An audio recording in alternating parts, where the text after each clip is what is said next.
Hi guys! Welcome back to our channel, Kurtashing Adventures. And today, nandito kami ngayon nagstay sa Toy Story Hotel in Shanghai, Disneyland. So, bibigyan namin kayo ng quick room tour. Tara, pasok tayo!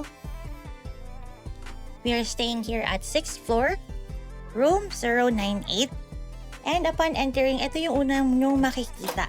They have a full body size mirror para pang check ng inyong OOTD. Over here naman is the open closet lang nila. So, makita niyo yung mga hangers nila. Oh. Very colorful, very Toy Story theme din. And then, this our laundry bag. Tapos, mga slippers dito. Dito sa baba naman is ang lagayan ng luggage. Ito naman yung CR nila. Sliding yung door.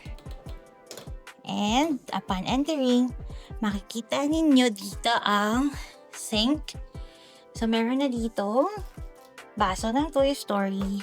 Tapos, meron din vanity mirror.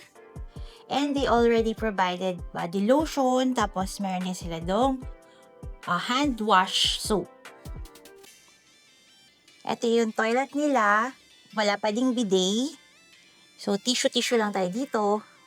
And then, dito naman is their bathtub. Ayan. Provided na din yung mga towels dito. And they even have sanitary bag here. Tapos, meron sila ditong maliit na tungtungan.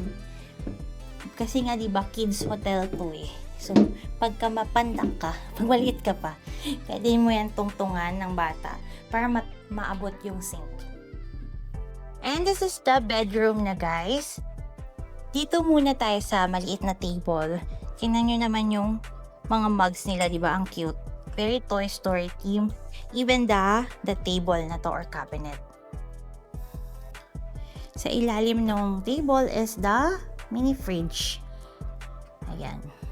Walang laman pero they have bottled waters naman na free. And ito na yung mga beds dito. We have 2 beds na double bed. So, 2 tao per bed yung pwedeng matulog. And look at the details ng bed nila. Ang ganda, diba?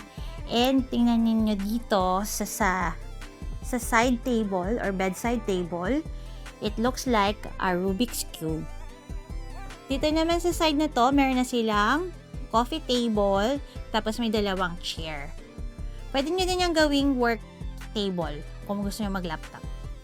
And meron sila ditong TV, guys. Medyo malaki. I'm not sure lang kung meron tong Disney Channel. Kasi diba yung mga Disney Hotel, dapat may Disney Channel sila. Pero dito kasi diba walang Disney Channel sa China. So, dito sa ilalim is mga cabinet na wala namang laman. Compared sa Toy Story in Japan, meron pa sila dong pajama. Tsaka meron pa silang pull-out bed. Dito wala. And dito naman is the Toy Story Hotel. Mga details lang to ng hotel. Kaya lang, ayan o. Mga details lang. Welcome letter. Tapos yung guest services and other details. Kung paano ka magwa-wifi. Mga activities ito nyo din makikita. Tingnan nyo guys yung carpet ng hotel na to. Diba parang nasa Toy Story ka talaga. Ang ganda ng details nila. And then over here is yung kanilang light para dito sa coffee table.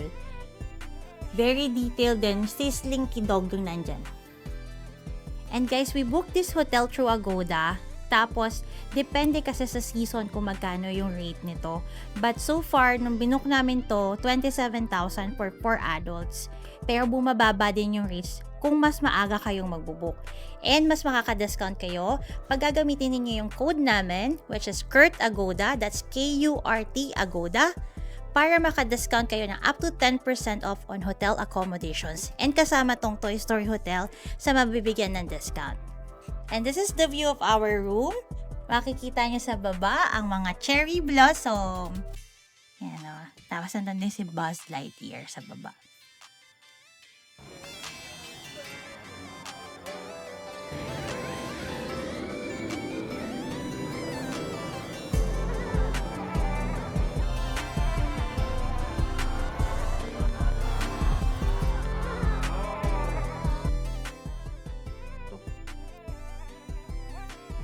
Hi guys! Good morning! Andito pa din kami sa Toy Story Hotel. And today, try namin yung breakfast nila. So, papunta kami sa first floor para mag-breakfast. So, samahan nyo kami kung tingnan natin kung ano-ano yung mga food choices dito.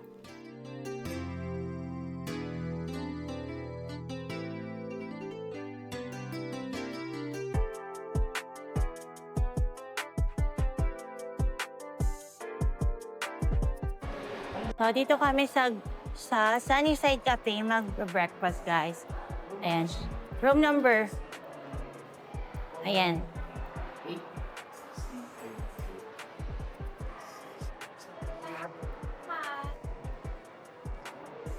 Ayan o, Sunnyside Market. Ayan. Ito yung tsura ng breakfast location. Morning! Look at that, diba? Ang ganda ng decor nila. So, Ay, kaso may naglabas-labas sa ganun eh. hanap lang kami ng table namin. Kaso ba dyan, may gusto lang naman. Yan. Para maano mo na. So, even their chairs, colorful, very Toy Story, diba? And dito tayo kukuha ng mga food. Even the plates, iba-iba yung color. Let's start here sa Western hot dish. Tingnan natin kung ano mga food choices.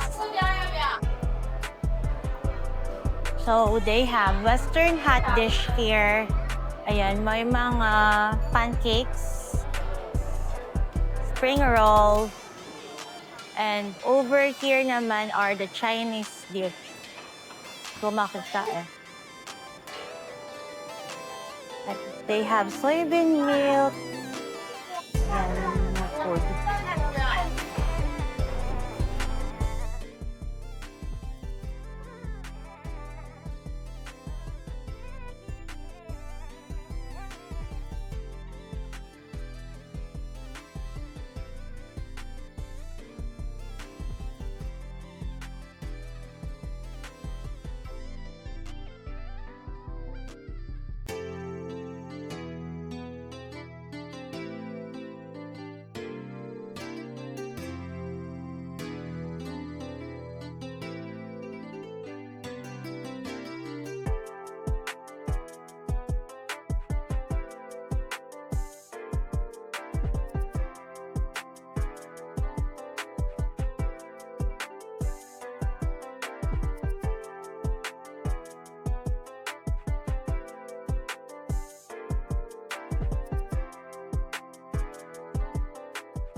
Hi guys! So, nandito na kami sa Shanghai Shangjiang Railway Station. So, dito kami kasi sasakay ng train namin going to Beijing.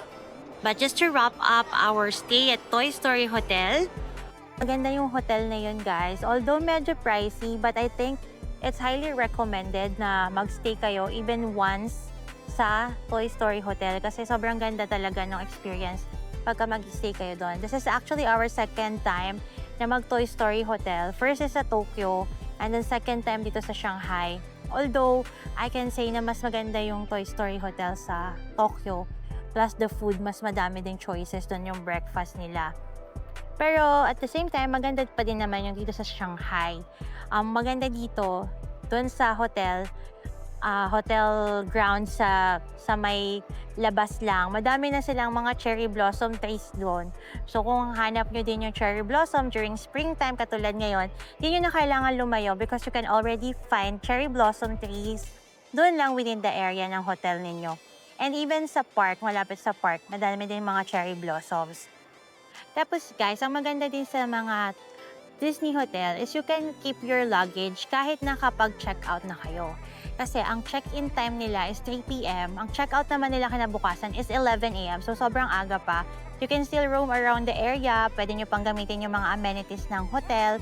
Like yung mga lobby playground nila, makapag-picture taking and all. Without carrying your bags. Kasi pwede nilang i-keep muna yung inyong bag. And aside from that, nagpapahiram din sila ng payong. May umbrella din sila doon. Kahit ilang umbrella yung hiramin mo, pwede. Kasi kanina maulan, 'di ba? So, kailangan namin mag-borrow ng umbrella. Although may umbrella kami nadala, kaya lang kasi hindi na namin nilabas para hindi na mabasa. So, we just borrowed umbrella dun sa bell desk ang tawag, bell desk nila. Next, when it comes to the check-in process, guys, mabilis lang yung check-in process namin. Madami ko kasing nakikita or nababasa na comment na medyo chaotic daw yung check-in process sa Toy Story Hotel in Shanghai. But for us, it's easy kasi una-una, when they send me an email to do the online check-in, nag-online check-in na ako. When you say online check-in, nilalagay mo dun lahat ng passport numbers ninyo, tapos lahat ng details ng mga kasama mo na mag-check-in sa hotel. And then when we come in, na pinakita lang namin yung passport namin at saka yung Shanghai Disneyland app, dapat na-download nyo na para mas mabilis yung process kasi na doon nila titingnan yung inyong ticket at saka yung reservation ninyo. Tapos doon din kasi mag-a-appear yung early access pass ninyo, early pass nyo para makapasok sa Disney Town na entrance. Ayun, so sa amin mabilis lang, parang mga 15 minutes, konti pa lang din yung tao kasi maaga nga kami dumating. Pero kanina na nag-check out kami, sobrang daming tao, around 11 o'clock, ang daming tao na nag-check-in.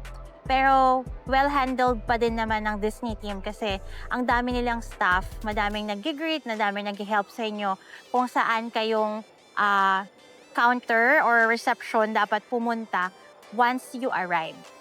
And then, sa transportation naman guys, madali lang ma-reach yung Disneyland Hotel or yung Disneyland Resort mismo. They are accessible via the Disney Resort Station. So, kahit saan kayo galing sa Shanghai, just go to Disney Resort Station kung gusto nyo mag-train. And then from there, meron na silang shuttle service going to Toy Story Hotel. Meron din naman para sa Disney Hotel and sa Disneyland Park. So, madali lang silang puntahan. But for us, going there, nagdidi kasi kami, so direct na kami sa Toy Story. And yung shuttle service nila, meron din yon papunta sa park, pabalik sa hotel. And kapag kagaling kayo sa hotel, going back to the metro station. Kaya sobrang easy lang na mag-travel or mag-commute, going back and forth dun sa mga hotel tsaka sa park. Tapos guys, in terms of the amenities ng hotel, so nakita nyo naman kung gaano gaganda yung room. Outside the room naman, the lobby area, madaming mga may mga play area for the kids, may movie area for the kids. Tapos meron din silang mga park na pwedeng paglaruan ng mga kids. May playroom din sila, may mga activities doon na ginagawa. Tapos lumalabas din yung mga character ng Toy Story dun sa hotel. Nakapagpa-picture kami kay Woody nung gabi. And then, aside from that, meron din silang merchandise store, which is the Lotso. Pwede kayo doon bumili ng mga Disney souvenirs ninyo. Tapos, meron din sila yung wishing star na para sa mga hotel guests. So, you have to complete the task there. Ako kinomplete ko siya. Tapos, mabibigyan kayo ng freebie or ng gift. Yung gift nila is an ID, lagayan ng ID tag na Toy Story design. So, yun yung nakuha ko. Maganda din siyang souvenir. And inside the room, meron din silang binigay na souvenir that you can also keep. So, overall, guys, maganda naman yung stay namin doon sa Toy Story Hotel. Most of the staffs din are very helpful, very friendly, lagi sila nag-greet, and they can speak English. Kahit yung mga bellboy, marunong silang mag-English kahit konti. Unlike doon sa Mercure na talagang walang marunong mag-English. So, it's easier to communicate here in Toy Story Hotel. Kaya if you also want to visit Shanghai Disneyland, and if nag-iisip kayo kung gusto nyo ba or dapat nyo bang itry na magstay sa Toy Story Hotel, i-push nyo na yan guys because Toy Story Hotel is one of a kind hotel talaga kasi maganda yung amenities nila, maganda yung room, lalo na kung meron kayong kids. And if you really love Toy Story, go nyo na yan.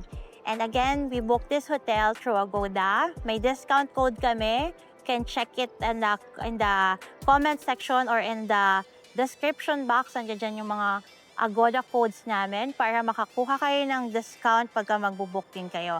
So, ayun muna guys. I hope you like this video and I hope this is helpful for your next Disneyland trip. Kaya naman, don't forget to follow us in our social media accounts and subscribe to our channel. Like and share this video na din. And this is Kurt Ashing Adventures, where adventure never ends. Till our next adventure. Goodbye!